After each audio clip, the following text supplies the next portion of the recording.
on his arm? He fell awfully heavy. Are you all right, Joe? I reckon he's broke his arm.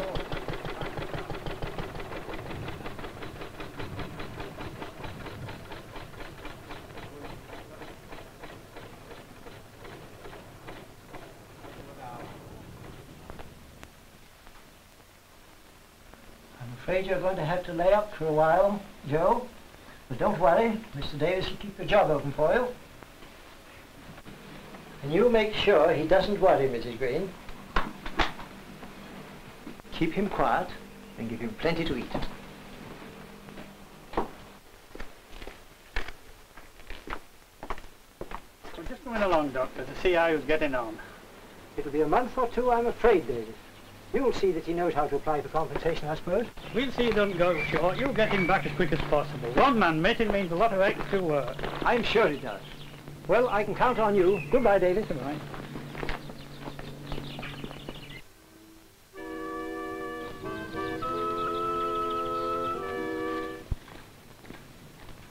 Well, Joe? Morning. How's the hand? Straighten it. Bend it. As far as you can. Straighten it. Well, let me see what I can do.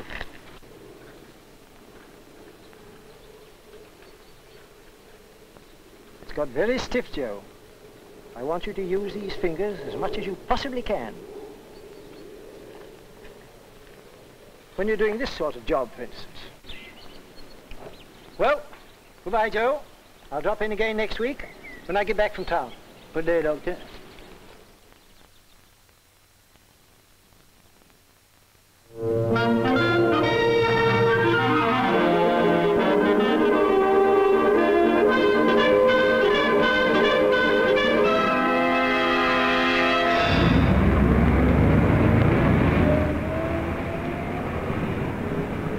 Did you see what happened?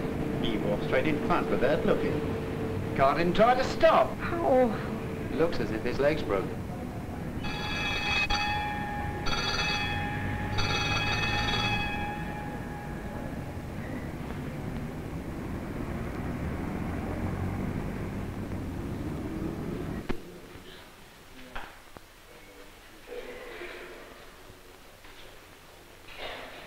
We have this room especially equipped for the treatment of shock.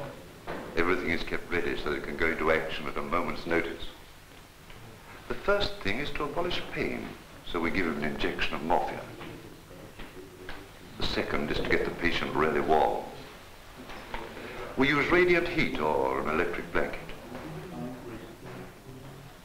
And if there has been much loss of blood or the shock is severe, we give a blood transfusion.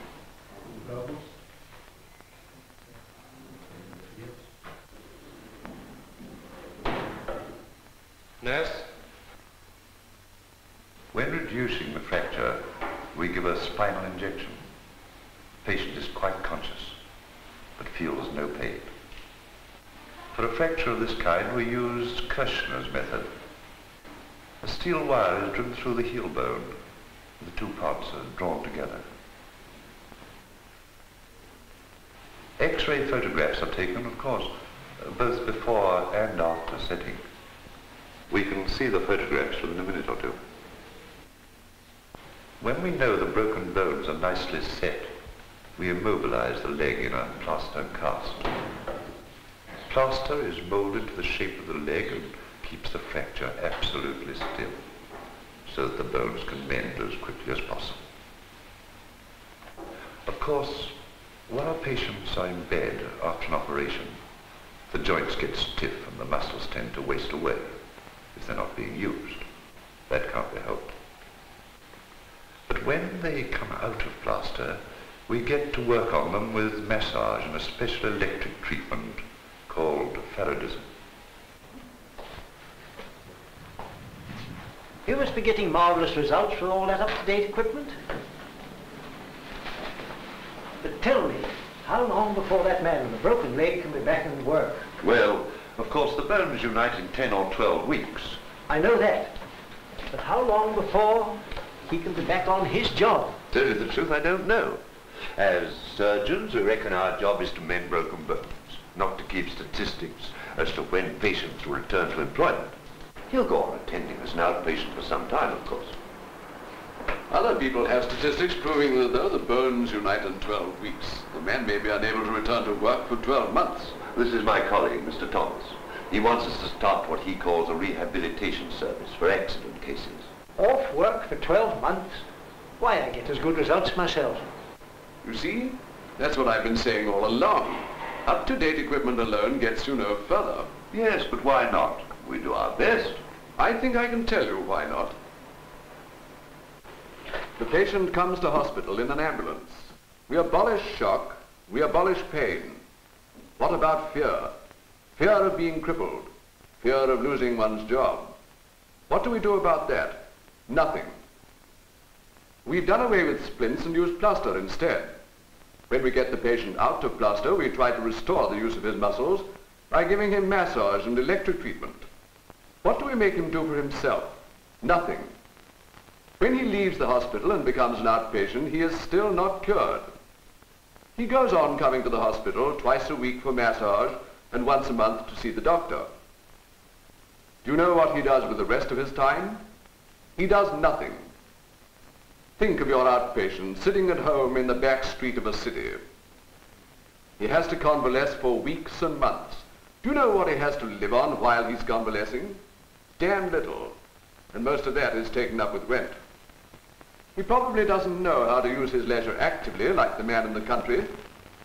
And if he spends money on a glass of beer or a visit to the pictures, he's spending the price of a meal. On top of that, he knows that his employer will be scared of giving him back his job, if only because of the insurance complications should he be injured again. Is it surprising that in the end he either becomes a chronic out of work, or else gets back when he can, not to his proper job, but to any job, anything that will bring him in a little cash?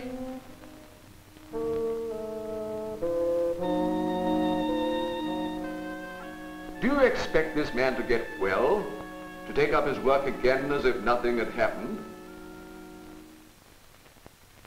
You see, for you as a surgeon, it shouldn't be only a question of mending broken bones, but of putting your patient right back where he started from. Not in the narrow physical sense, but in the broader sense as a human being, as a workman back on his job. That's what you mean by that word, rehabilitation. Yes, and it's not just a dream of my own. There are several rehabilitation centers already. For the Air Force, for dockers, for miners, for railwaymen, the Army overseas, and the government emergency hospitals are working on the idea too. Go on, please. Let's take a difficult case for a start. A man who's broken his back. Yes, we think we'll have Smith fit again in about 8 or 9 months from now. We'll get in touch with you again then anyway, and let you know. Oh yes, he'll be fit for his old job all right. Good morning, Bill. Good morning. Looking well this morning. Fine movement you've got. You know, you wouldn't think you'd had a broken back, would you?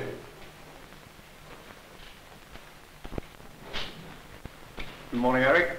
Morning. Looking well? Yes, I feel fine. That's good. Good morning, Smith. I've just been on the telephone to your employers, and they're quite definitely going to keep your job open for you. By the way, Smith, since you've managed to knock yourself about a lot, we're not going to keep you in this hospital. We're going to send you to the country.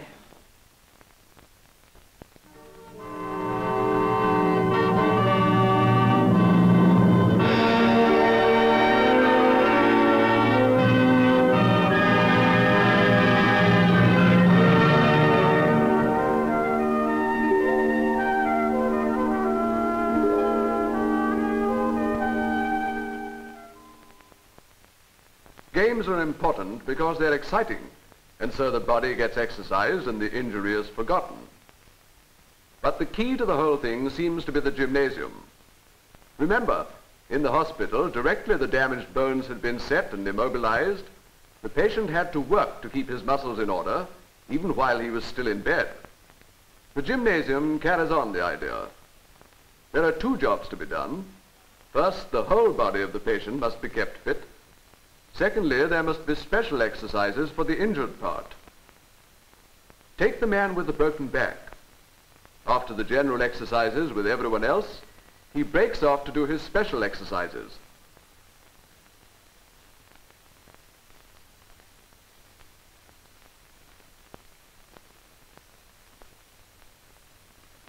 You see, the point is that every man must work hard to get himself fit, not wait to have it done for him. Getting fit is a whole-time job. So all the passive ways of getting fit, the things a man has done to him, take second place to the active ways, the things a man does for himself.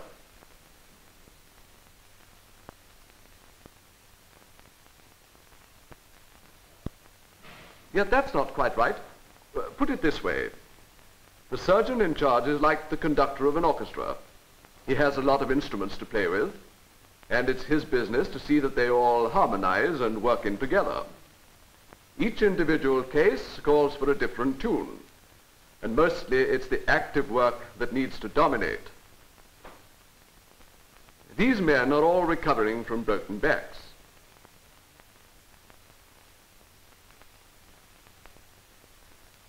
Another instrument the surgeon can play on is occupation. Men can get interested in crafts, where they have to use movements which help their particular trouble. It's another way of getting exercise without tears. Unconsciously, these men are loosening stiff arms and legs. And the occupations need not only be arty-crafty, they can be useful too, and that works against the fear of incapacity. These men sawing logs had broken backs too. The key to the whole thing is normality. The place has its own discipline, but it isn't like a hospital. Men wear their own clothes, even over plaster, sit about and talk as if they were in a club. You'll get a lot of the proof as to whether the method is right or not by just listening. Nobby gives a song.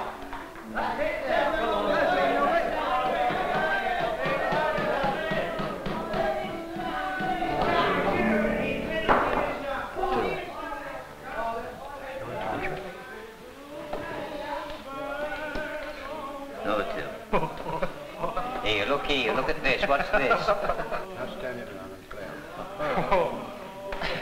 Play right, so I'll go now. It's a blank. Here, what's all the game here? What's this tic-tacking going on? Come on, play that game. When I first came here, I thought it was a convalescent home. Yes, but you find out different pretty soon. Yes, when I first came, they brought me into the restroom, and there was no one in. And they came as a shock when I heard they were all in the gymnasium doing exercises. Ah, and they make you work hard before you get better. Yes, but we stand that if it's going to do us any good. Sure. I'll wish the grandma if you can stick it. You see, these people know they're going to get well, and they know they're going to get their jobs back. We've been making that clear to them from the moment they arrive in hospital. Just a moment. You're not suggesting that every accident case that arrives in a hospital must go out to a special centre? No, only the more serious cases. Many can reach full recovery in the hospital if you have a proper accident service and use these methods. What about those people whom you know won't get perfectly well, who will always be more or less crippled? I think I can answer that. Let's take somebody who's had to have a limb amputated and who did work of a kind he can't very well do with an artificial limb. We'll suppose that this man can't be promised his old job. Obviously, this is where the hospital almoner comes in again. Nowadays, officials from the Ministry of Labour will call in at the hospitals and discuss ways and means of getting crippled patients back to work. We naturally think that it is best for the country, as well as the disabled person, if he or she can be got back into work as soon as possible. Not to any old job, but to the most skilled job they can manage. It's decided that this man will be perfectly capable of working in a factory. First, he must have his artificial limb fitted.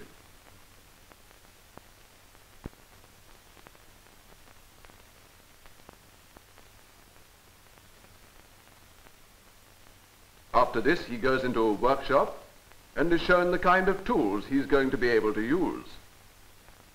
He has been given back hope. He knows he's not going to be thrown out onto the scrap heap, but will be able to come back to life as a useful citizen.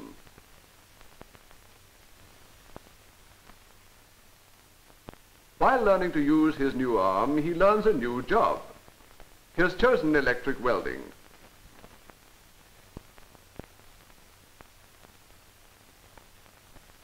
When he's fully trained, he can go like anybody else and take a job in a factory. He is once more a useful member of the community. I see. Not only cripples, but anybody can be retrained for new jobs. I'll go further than that. All of them, men, women, and children, can be brought back to life. But you know, even after serious accidents, very few have to be retrained. Our job is to rehabilitate people, to get them back as they were, to make them as if they'd never had an accident. With an organized accident service, I don't believe that more than 1 in 100 fracture cases need be retrained. Can you prove that? Yes, on paper. But I won't do that. You go out and see for yourselves the places that are working on the lines I've described. Go and watch the men, women, and children coming back to life. You'll get the proof you want.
There are 3 things that matter.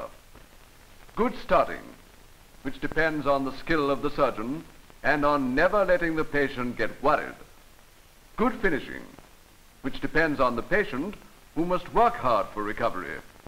Good teamwork, which involves everybody: surgeon, patient, his family, the medical staff, the state, employers. We must get this team working together. This way, both the individual and the country will profit most.